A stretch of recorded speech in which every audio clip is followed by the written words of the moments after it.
In the quiet outskirts of Blackwood village stood an ancient manor shrouded in mystery.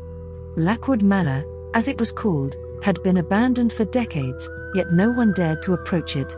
The village folk spoke in hushed tones about strange lights seen flickering in its windows and eerie sounds echoing from within its walls.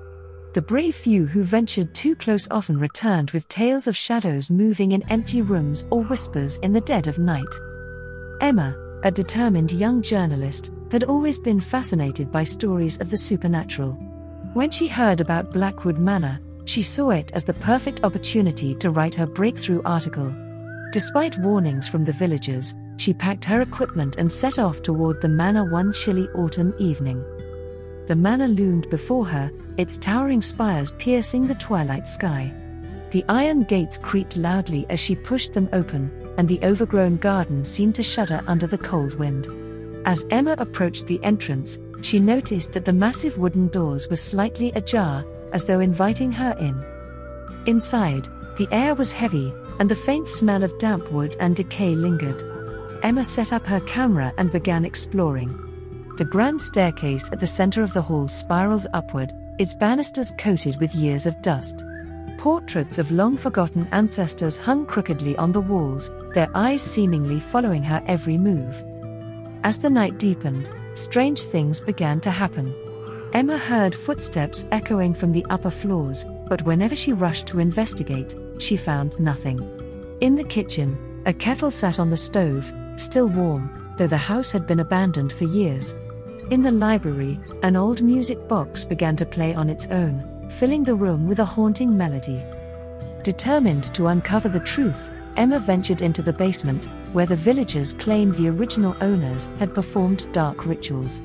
The air grew colder with every step, and the faint sound of chanting seemed to rise from the walls.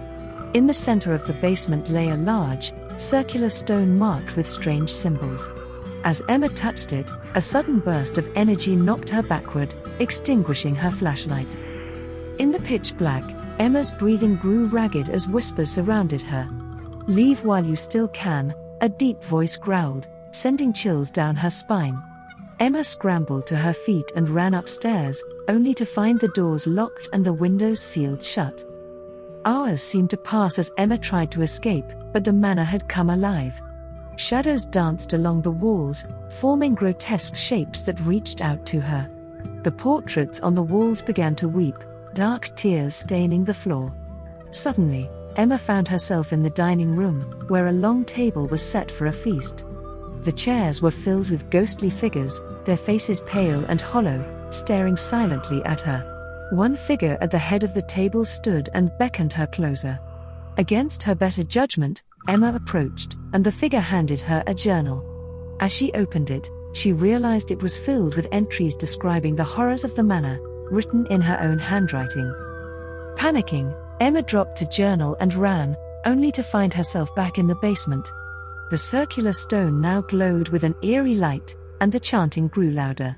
Before she could react, hands reached out from the darkness, pulling her toward the stone. Emma woke up outside the manor at dawn, her camera missing and her mind a blur. She returned to the village, only to discover that days had passed, though she remembered only a single night. When she developed the remaining footage on her phone, she saw herself wandering the manor, speaking to someone who wasn't there. Emma left Blackwood village, vowing never to return. But every so often, she would hear the haunting melody of the music box in her dreams, and the whispers of Blackwood Manor would echo in her ears.